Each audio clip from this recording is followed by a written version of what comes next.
N Prashant IAS-നെതിരെ അന്വേഷണത്തിന് സർക്കാർ. അന്വേഷണ ഉദ്യോഗസ്ഥൻ additional chief secretary Rajan Khobragade ചുമതലപ്പെടുത്തി സസ്പെൻഡ് ചെയ്ത് 9 മാസങ്ങൾക്ക് ശേഷമാണ് നടപടി. 3 മാസമാണ് അന്വേഷണത്തിനുള്ള സമയപരിധി. KR സാജു ചേരുന്നുണ്ട്. സാജു, 9 മാസം കഴിഞ്ഞിരിക്കുന്നു, അതിനുശേഷം അന്വേഷണത്തിലേക്ക് സർക്കാർ കടക്കുന്നു. എന്തൊക്കെയാണ് അന്വേഷണ ഉത്തരവിൽ പറയുന്നത്?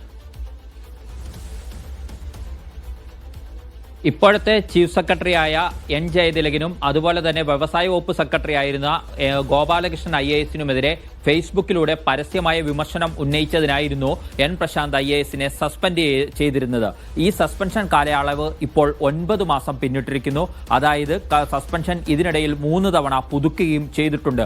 ഇതിനിടയിലാണ് സർക്കാർ ഒരു പുതിയ അന്വേഷണം പ്രഖ്യാപിച്ചിരിക്കുന്നത്.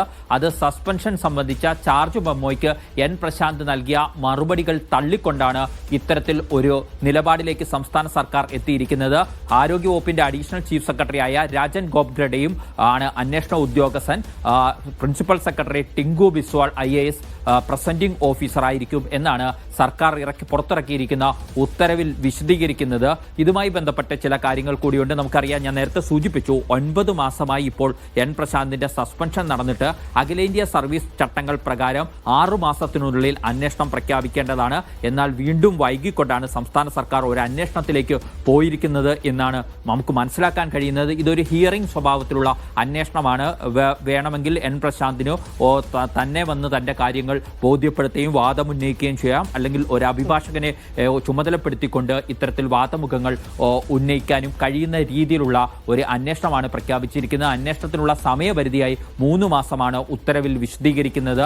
അതായത് ഇപ്പോൾ 9 മാസം പിന്നിട്ട സസ്പെൻഷൻ ഇനിയും 3 മാസത്തോളം നീളാൻ തന്നെയാണ് ഈ അന്വേഷണം നടക്കുന്ന പശ്ചാത്തലത്തിലുള്ള സാധ്യത. അത് വീണ്ടും അന്വേഷണത്തിന്റെ കാലപരിധി വല്ലതും സംസ്ഥാന സർക്കാർ നീട്ടിക്കൊടുത്താൽ അതിനനുസരിച്ച് സസ്പെൻഷൻ കാലയളവും ഉയർന്നു വരും എന്നുള്ള വസ്തുതയും ബാക്കി നിൽക്കുന്നുണ്ട്. ഏതായാലും അഖിലേന്ത്യാ സർവീസ് ചട്ടങ്ങൾക്ക് വിരുദ്ധമായ കാര്യമാണ് ഈ കാലയളവ് സംബന്ധിച്ച് ചൂണ്ടിക്കാണിക്കപ്പെടുന്നുണ്ട് സർക്കാരിന്റെ ഉത്തരവുമായി ബന്ധപ്പെട്ട്. മറ്റൊരു പ്രധാനപ്പെട്ട കാര്യം, ഇതുമായി ബന്ധപ്പെട്ട് ഇപ്പോൾ ആരോപണ വിധേയനായ A ജയതിലക് ഇപ്പോൾ സംസ്ഥാനത്തിന്റെ ചീഫ് സെക്രട്ടറിയാണ്. അന്ന് ആരോപണം ഉന്നയിക്കുന്ന സമയത്ത് അദ്ദേഹം അഡീഷണൽ ചീഫ് സെക്രട്ടറി ആയിരുന്നു. സ്വാഭാവികമായും ഈ ചീഫ് സെക്രട്ടറിക്ക് താഴെയുള്ള ഉദ്യോഗസ്ഥർ തന്നെയാണ് ഇപ്പോൾ N പ്രശാന്തുമായി ബന്ധപ്പെട്ട N പ്രശാന്ത് ഉന്നയിച്ച ആരോപണങ്ങളുടെ വസ്തുതകളിലേക്ക് പരിശോധനകളിലേക്ക് പോകുക എന്ന ഒരു പ്രശ്നം കൂടി നിലനിൽക്കുന്നുണ്ട്. സാജു പറഞ്ഞതുപോലെ മുതിർന്ന IAS ഉദ്യോഗസ്ഥരെ അത് സമൂഹ മാധ്യമങ്ങളിലൊക്കെ അധിക്ഷേപിച്ച കേസുമായി ബന്ധപ്പെട്ടാണ് ഇപ്പോൾ അന്വേഷണം പ്രഖ്യാപിച്ചിരിക്കുന്നത്. നടപടി നമുക്കറിയാം, 9 മാസം മുൻപാണ് ഇതിൽ നടപടി ആരംഭിച്ചിരിക്കുന്നത്, സസ്പെൻഡ് ചെയ്തിരുന്നത്. പിന്നീട് 2 തവണ ആ സസ്പെൻഷൻ വീണ്ടും നീട്ടുകയായിരുന്നു.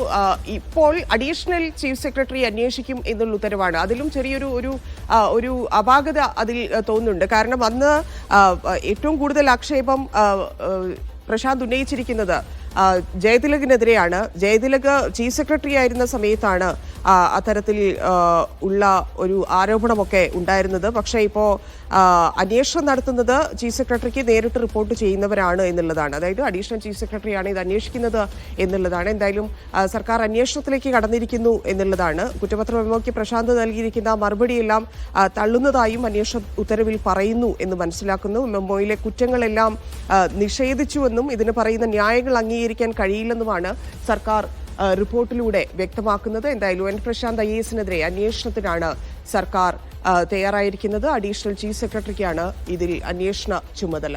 9 മാസത്തിന് ശേഷം പ്രശാന്തിനെതിരെ അന്വേഷണം നടക്കുന്നു എന്നുള്ളതാണ് ഈ വിഷയത്തിൽ. സമൂഹ മാധ്യമങ്ങളിലൂടെ മുതിർന്ന IAS ഉദ്യോഗസ്ഥരെയൊക്കെ അധിക്ഷേപിച്ചു എന്നുള്ള പരാതിയിലാണ് അന്വേഷണം ഇപ്പോൾ സർക്കാർ പ്രഖ്യാപിച്ചിരിക്കുന്നത്. KR സാജു വീണ്ടും ചേരുന്നുണ്ട്. സാജു, ഞാൻ അതാണ് അതിലൊരു പ്രശ്നമുണ്ടല്ലോ എന്ന് പറയുന്നത്, ഇല്ലെങ്കിൽ ഒരു പാകപ്പിഴ. പ്രശാന്ത് ആരോപണം ഉന്നയിച്ചത് ചീഫ് സെക്രട്ടറി ജയതിലകിനെതിരെയാണ്. ഇപ്പോൾ അഡീഷണൽ സെക്രട്ടറി, അതായത് ചീഫ് സെക്രട്ടറിക്ക് റിപ്പോർട്ട് ചെയ്യുന്ന ആളാണ് ഇത് അന്വേഷിക്കുന്നത് എന്നതിലൊരു പ്രശ്നമില്ലേ? അതൊരു സാങ്കേതിക പ്രശ്നമാണ്. കാരണം സംസ്ഥാനത്തെ ഏറ്റവും ഉയർന്ന ഉദ്യോഗസ്ഥൻ ചീഫ് സെക്രട്ടറിയാണ്. അദ്ദേഹത്തിന്റെ താഴെയാണ് സർക്കാർ സർവീസ് ചട്ടങ്ങൾ പ്രകാരം ബാക്കി ഉദ്യോഗസ്ഥർ എല്ലാം വരിക. അതിനാൽ തന്നെ ആരോപണ വിധേയൻ അദ്ദേഹമായിരിക്കും. അദ്ദേഹത്തിന് താഴെ ഇരിക്കുന്ന ഉദ്യോഗസ്ഥർ അന്വേഷിക്കുന്നു എന്നുള്ളത് ഒരു ധാർമ്മിക പ്രശ്നമാണെങ്കിലും സാങ്കേതികമായി അതിനകത്ത് നിയമപരമായി തെറ്റില്ല എന്നുള്ളതാണ് വസ്തുത. പക്ഷേ അഖിലേന്ത്യാ സർവീസ് ചട്ടങ്ങൾ പ്രകാരം ഒരു ഉദ്യോഗസ്ഥനെ സസ്പെൻഡ് ചെയ്ത് അദ്ദേഹത്തിന്റെ വിശദീകരണം തേടി 6 മാസങ്ങൾക്കകം ഇത്തരത്തിൽ അന്വേഷണം ഉണ്ടെങ്കിൽ പ്രഖ്യാപിക്കേണ്ടതാണ്. പക്ഷേ അതിവിടെ പാലിക്കപ്പെട്ടിട്ടില്ല എന്ന വിമർശനം കൂടി ഈ ഘട്ടത്തിൽ ഉയർന്നു വരുന്നുണ്ട്.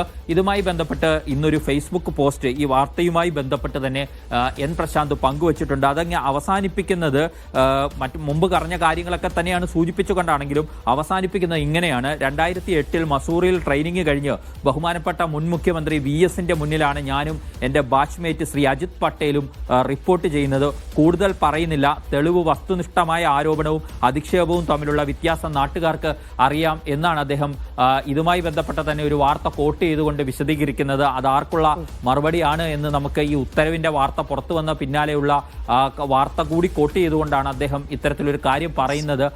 അത് യഥാർത്ഥത്തിൽ വാർത്തയ്ക്കുള്ള മറുപടിയാണോ അല്ലെങ്കിൽ തനിക്കെതിരെ വീണ്ടും അന്വേഷണം പ്രഖ്യാപിച്ചിരിക്കുന്ന സർക്കാരിനോടുള്ള അദ്ദേഹത്തിന്റെ മറുപടിയാണോ എന്നൊക്കെ നമുക്ക് പരിശോധിക്കേണ്ടിയിരിക്കുന്നു.